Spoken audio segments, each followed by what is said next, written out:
Bienvenue sur Analyse du Monde, la chaîne dissidente qui donne des informations peu connues et multithématiques.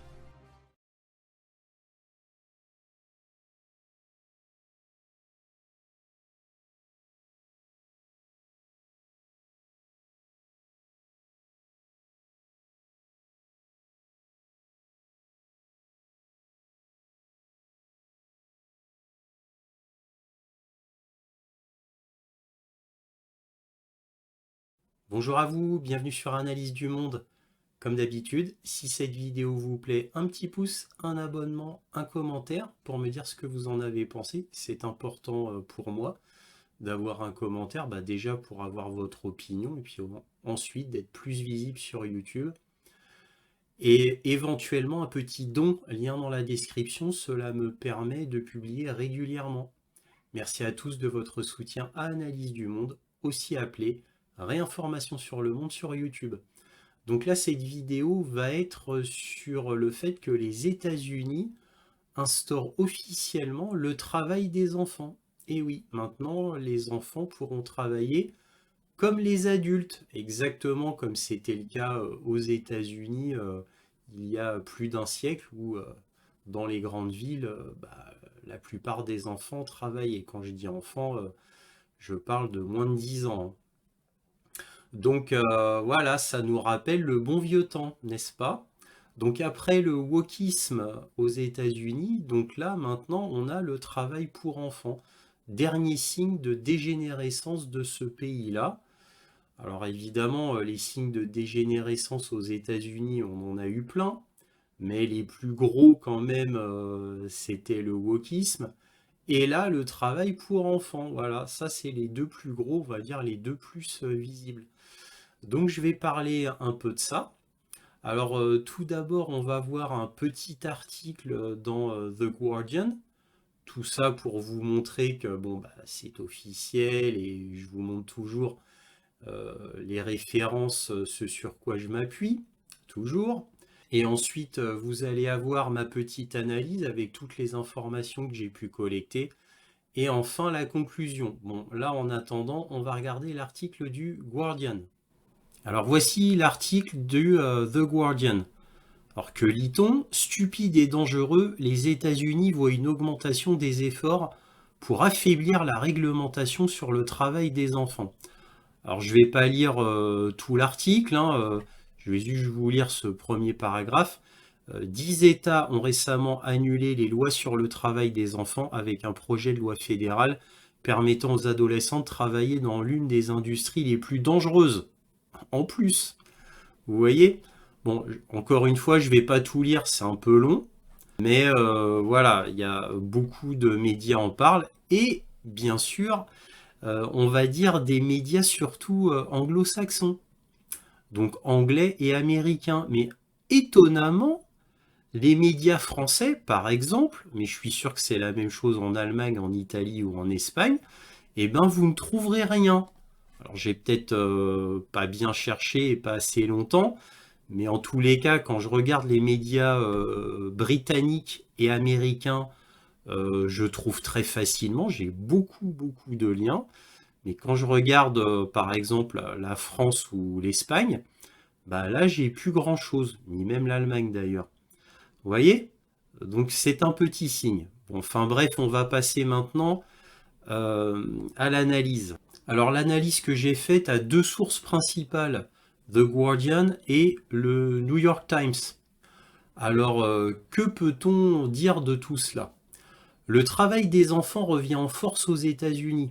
Un nombre impressionnant d'élus, maires, députés, sénateurs, entreprennent des efforts concertés. Alors on a eu le premier, c'était le journal The New Yorker, qui disait en titre Child Labor is on the rise, c'est-à-dire le travail des enfants augmente. Ça datait du 4 juin 2023, donc c'est pas si vieux que ça, hein. Alors ces élus, je disais, entreprennent des efforts concertés pour affaiblir ou abroger les lois qui ont longtemps empêché la possibilité d'exploiter les enfants. Alors il faut savoir une chose, même plusieurs choses. Le nombre d'enfants qui travaillent aux États-Unis a augmenté de 37% entre 2015 et 2022. 37%.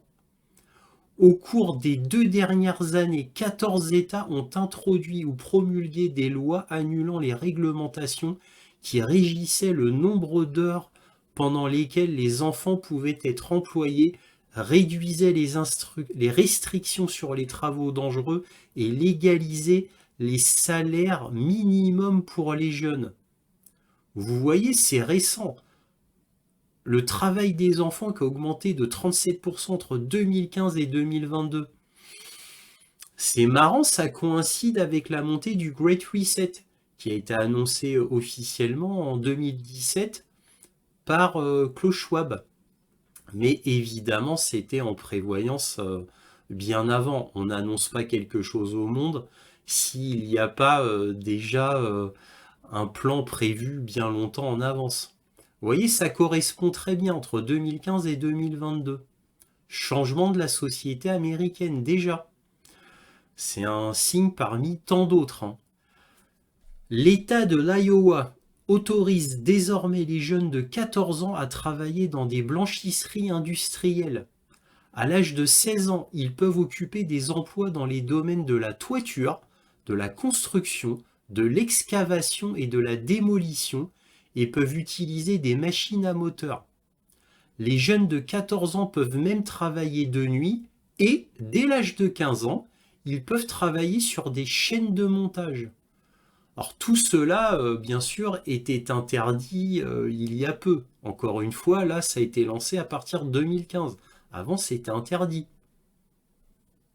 Les élus donnent des justifications absurdes à ces entorses à des pratiques établies de longue date.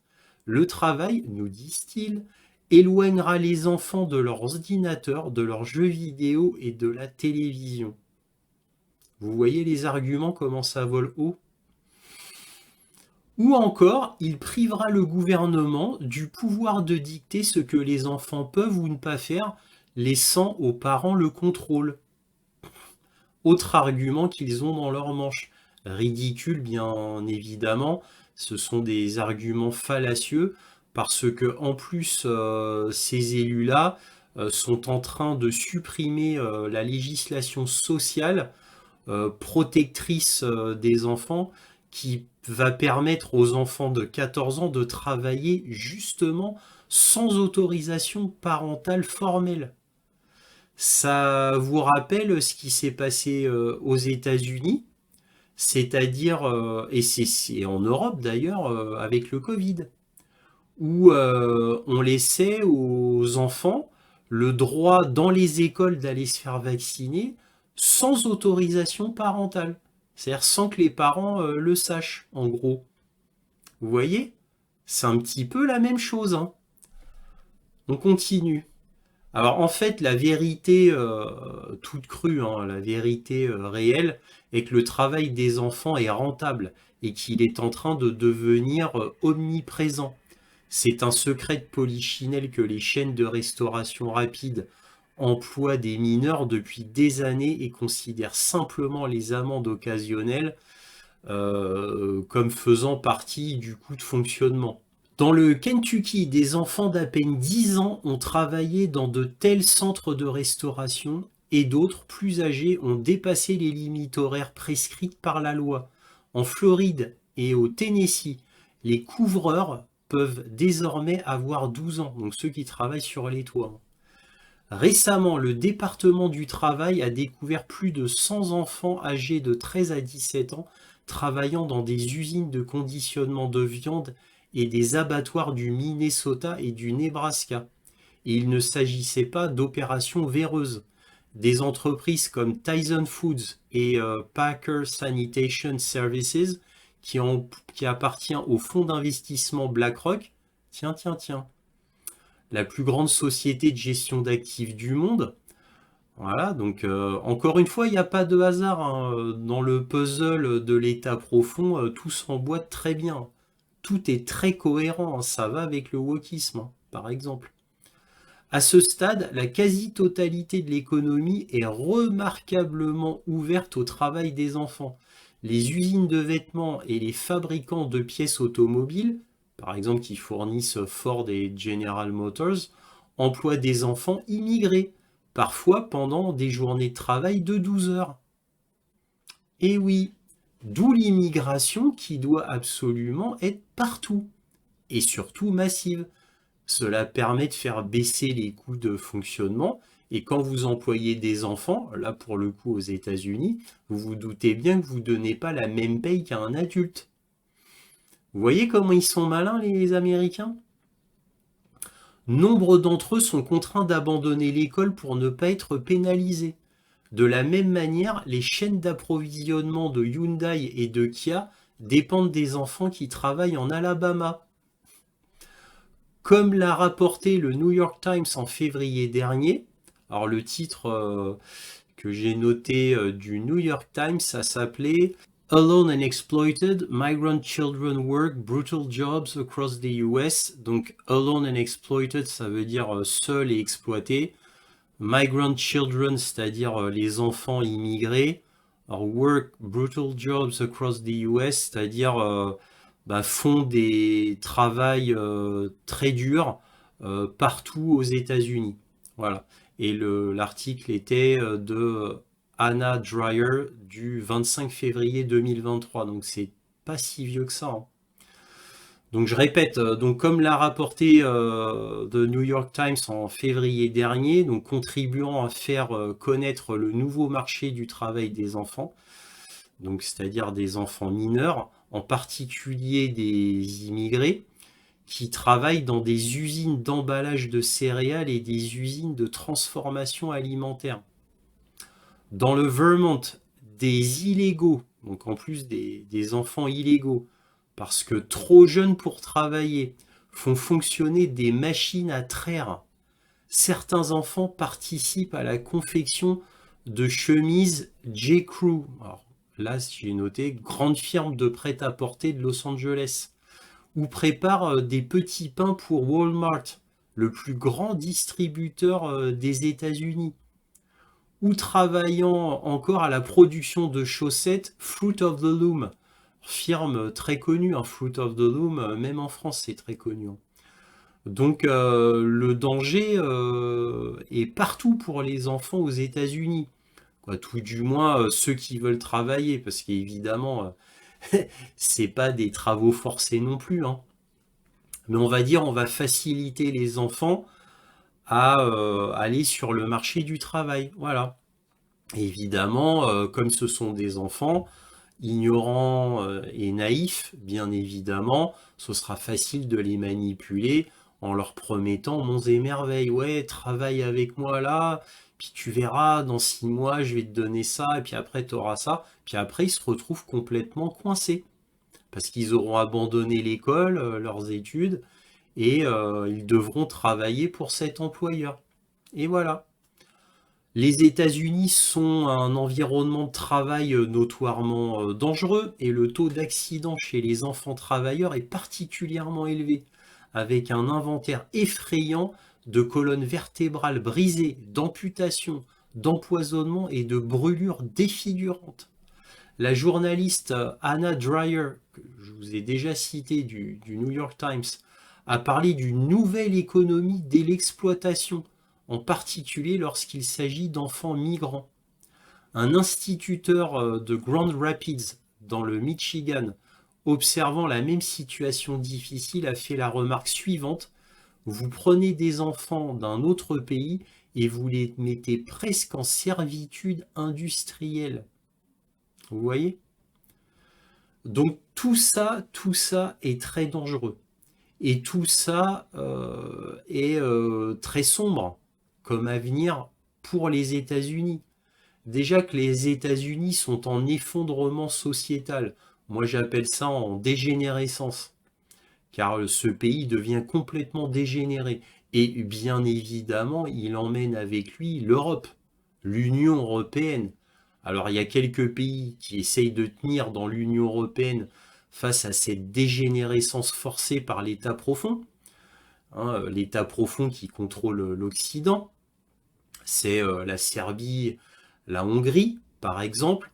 la Pologne qui essaye, mais difficilement, mais c'est surtout la Hongrie et la Pologne et la Serbie qui résistent en Europe, mais ça va être très difficile parce que le wokisme devient obligatoire. Et après le wokisme, ce sera quoi? Ce sera l'équivalent d'un pass sanitaire. Ensuite, ce sera l'équivalent d'un pass carbone. Et oui, pour l'écologie, pour sauver le climat. Et après, voilà, les enfants pourront travailler. Les enfants deviendront des petits adultes. Et on le voit déjà, il y a beaucoup de pays en Europe qui abaissent la légalisation sexuelle, par exemple. Ça, on le voit, particulièrement en Angleterre et dans certains pays baltiques. C'est des projets en cours et qui se font, évidemment, dont le cerveau, l'origine, c'est l'Union européenne. Et oui, la Commission européenne, qui déjà prévoit d'abaisser l'âge légal de la sexualité des enfants. Voilà, des adolescents, exactement. Vous voyez? Donc c'est des faisceaux d'indices qui mènent vers une tendance qui est absolument claire et que l'État profond, évidemment, veut faire depuis moult et moult années. Moi, je le dénonce depuis des années dans mes vidéos. Hein, j'ai la preuve avec mes vidéos. Alors évidemment, ces plus anciennes vidéos, il faut aller sur Odyssée, ma chaîne non censurée, parce que là, YouTube, ma chaîne Réinformation sur le monde est toute récente. Hein, je viens à peine de la faire. Elle a que quelques mois, cette chaîne-là. Sur Odyssée, elle a plusieurs années. Donc tout cela est bien connu. En gros, comme je le dis depuis longtemps et que je vous le répète souvent dans mes vidéos, le programme de l'État profond se déroule sans accroc. Et il n'oublie rien au passage. Donc c'est malheureux, mais c'est ainsi. Et on ne peut strictement rien y faire. Nous, en tant que peuple, on ne peut rien y faire. Même si on vote dans les urnes, on va dire correctement. Ou alors, faudrait qu'il y ait un mouvement vraiment tellement massif de vote dans les urnes, encore une fois en votant correctement, que là, effectivement, ça changerait les choses. Mais ne rêvons pas. Ne rêvons pas. Les médias sont à la botte de l'État profond. Donc la majorité des peuples occidentaux sont déjà, comment dire, hypnotisés. Ils sont déjà zombifiés. C'est-à-dire, voilà, tout est en mode comme l'État profond le souhaite, grâce aux médias. Vous voyez? Donc, il n'y a que deux solutions pour s'en sortir réellement. Deux solutions que je ne peux pas dire ici sur YouTube. Mais bon, passons. En tous les cas, je ne crois pas à l'évolution de l'état d'esprit du peuple dans sa majorité. Sauf événements extrêmes qui surviendraient rapidement. Mais ça non plus, j'y crois pas. Bon, en tous les cas, voilà, vous avez compris le tableau. Je m'arrête là pour éviter d'être trop long. Alors, si cette vidéo vous a plu, un petit pouce, un abonnement, un commentaire, éventuellement un petit don, lien dans la description. Merci à tous de votre soutien à Analyse du Monde, aussi appelé Réinformation sur le Monde sur YouTube. Et toujours, soyez curieux.